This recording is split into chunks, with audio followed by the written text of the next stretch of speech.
Assalamualaikum warahmatullahi wabarakatuh.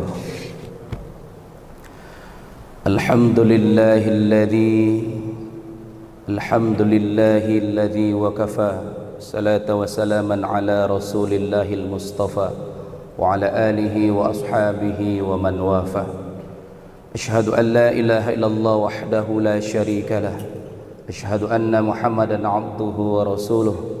Allahumma salli wa sallim wa barik ala Muhammadin wa ala alihi wa sahbihi ajma'in. Thumma faqala ta'ala fi kitabil karim, a'udhu billahi minasy syaithanir rajim. Bismillahirrahmanirrahim. Wa anfiqu fi sabilillah wa la tulqu bi aydikum ila tahluka wa ahsinu innallaha yuhibbul muhsinin. Dan infakkanlah sebagian hartamu di jalan Allah. Janganlah engkau menjatuhkan dirimu dengan tanganmu sendiri ke dalam kebinasaan, dan lakukan yang terbaik. Sungguh Allah mencintai orang-orang yang melakukan yang terbaik. Quran Surah Al-Baqarah ayat 195. Alhamdulillah, kita bersyukur kepada Allah, berselawat kepada baginda Rasulullah Nabi Muhammad sallallahu alaihi wasallam. Allahumma salli ala Muhammad wa ala ali Muhammad.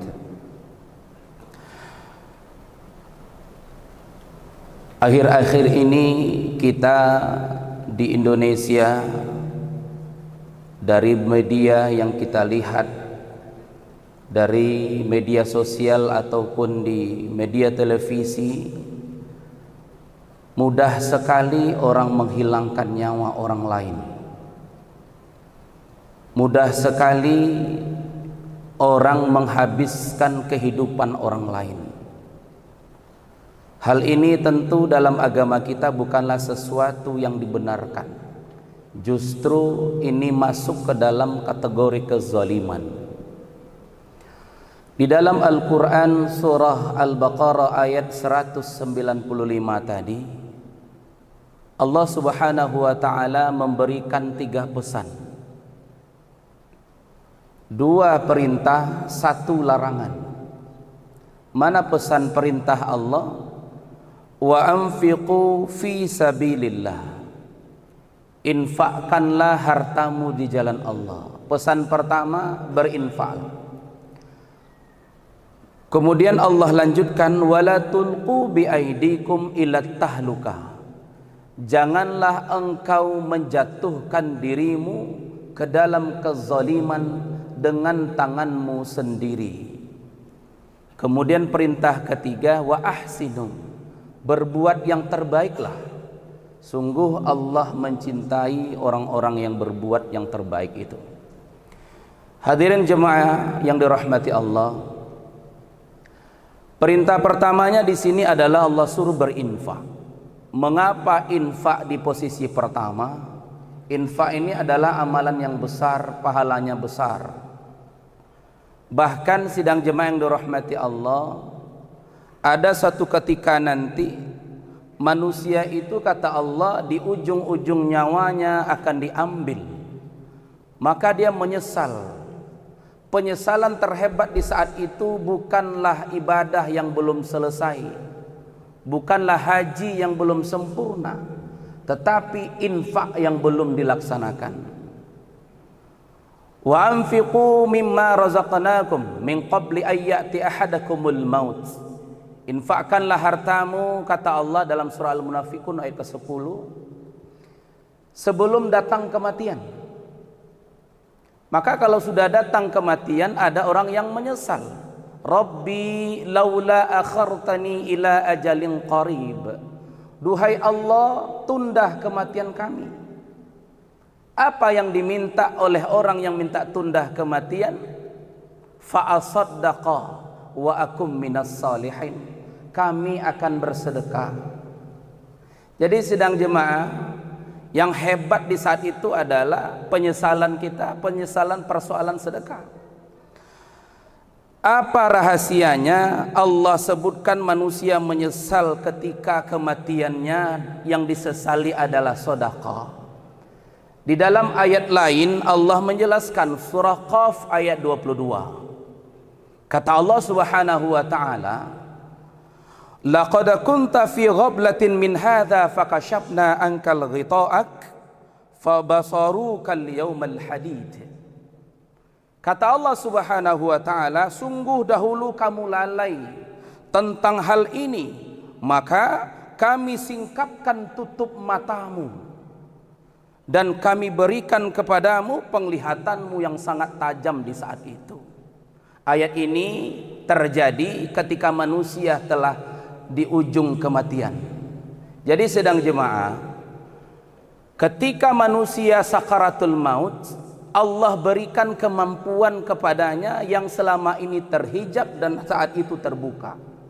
Yang selama ini tak nampak, saat sakaratul maut itu akan terlihat semua. Inilah mengapa orang menyesal tak berinfak, karena dia melihat betapa besar pahala infak. Akan menjaga orang yang sedang sakaratul maut saat dia wafat sampai ke dalam kubur hingga di yaumul qiyamah. Maka Allah perintahkan berinfaklah. Kaum muslimin jemaah yang dirahmati Allah, maka satu ketika Rasulullah sallallahu alaihi wasallam ditanya oleh sahabat, "Ya Rasulullah, ayus sadaqah a'zamu ajrah?" Kapan sedekah itu lebih utama? Kapan berinfak itu utama? Maka kata Rasulullah sallallahu alaihi wasallam, faqal anta saddaqa wa anta sahihun syahihun. Engkau bersedekah ketika engkau saat sehat. Kenapa sedekah sehat ini sangat penting?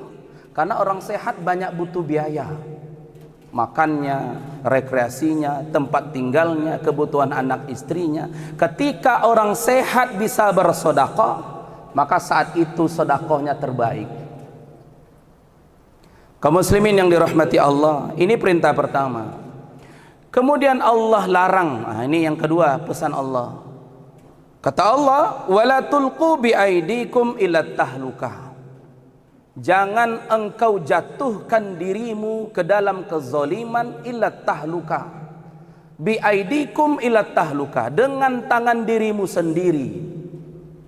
Sidang jemaah, ayat ini adalah larangan manusia menzolimi dirinya.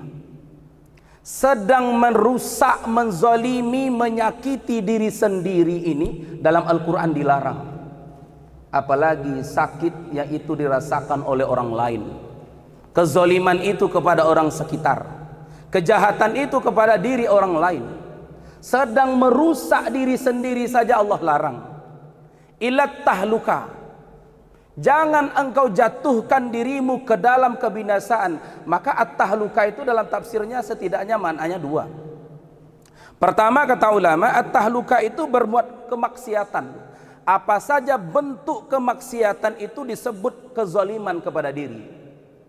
Maka orang-orang yang bermaksiat itu pada hakikatnya dia sedang merusak dirinya. Kemudian yang kedua kata ulama tafsir, segala bentuk perbuatan yang dapat membahayakan diri dengan merusak diri. Maka kaum muslimin yang dirahmati Allah, ada ayat yang melarang manusia berjudi, minum khamar. Kata Allah, innamal khamru wal maisiru wa ansabu rijl min amali syaitan. Sungguh minum khamar, berjudi, mengundi nasib dengan anak panah itu adalah rijzun min amali syaitan.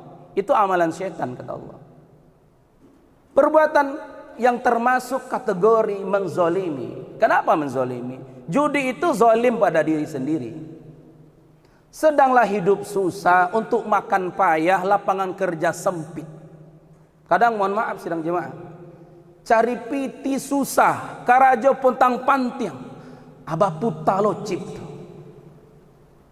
Kaum muslimin yang dirahmati Allah, sudahlah hidup susah, cari duit payah, makan pun susah, kebutuhan mendesak, abah judi lo na nampak. Maka ini termasuk dalam Al-Quran disebutkan at-tahluka, merusak diri. Jangankan dirinya, bahkan merusak keluarganya, keharmonisan keluarga. Tidak ada orang yang berjudi itu bahagia keluarganya, tidak ada. Maka kaum muslimin yang dirahmati Allah, Allah larang. Termasuk bunuh diri itu dilarang. Maka ketika Rasulullah ditanya, ada orang di masa Rasul itu bunuh diri. Rasulullah ditanya, kata sahabat, ya Rasulullah, bagaimana menyelenggarakan jenazah orang yang bunuh diri? Hari ini kan banyak juga kita lihat, terlilit hutang bunuh diri, banyak masalah bunuh diri, kasus dibully bunuh diri. Bagaimana dalam agama kita ketika dihadapkan kita dengan jenazah orang bunuh diri? 3. Pertama, kata Umar bin Abdul Aziz, salah seorang khalifah di masa Bani Umayyah, khalifah di masa sesudah Bani Umayyah, di zaman tabi'in, bagaimana orang kalau bunuh diri? Maka kata beliau, tidak diselenggarakan jenazahnya, tidak disolatkan.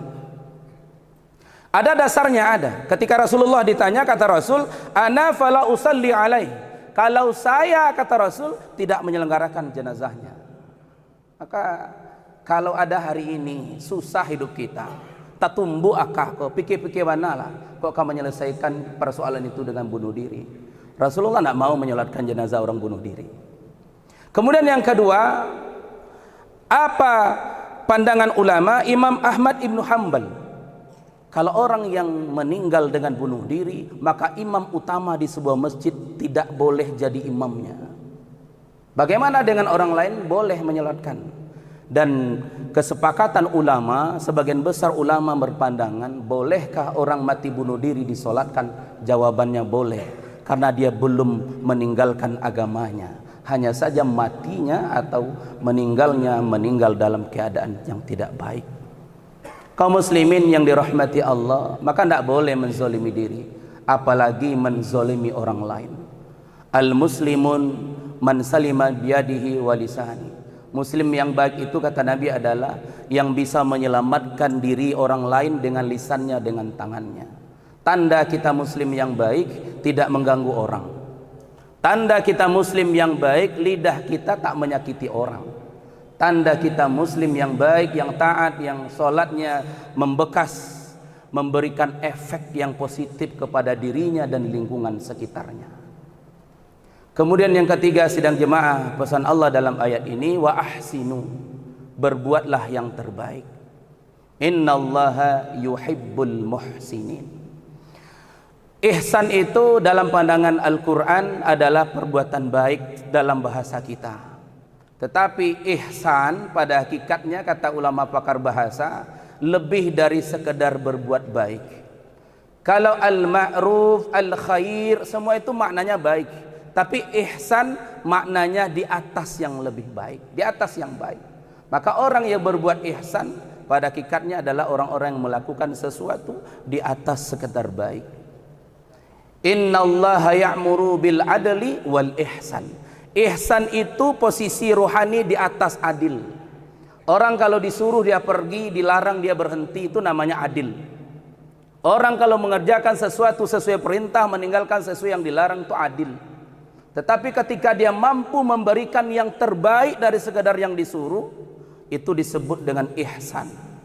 Maka perintah berbakti kepada orang tua bukan sekedar perbuatan melakukan, tetapi kita disuruh melakukan yang lebih dari sekedar yang baik.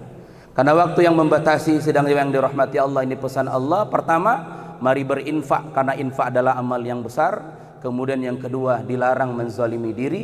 Kemudian yang ketiga, lakukanlah yang terbaik. Innallaha yuhibbul muhsinin. Allah cinta kepada orang-orang yang suka berbuat baik. Subhanakallahumma wa bihamdika asyhadu an la ilaha illa anta astaghfiruka wa atubu ilaik.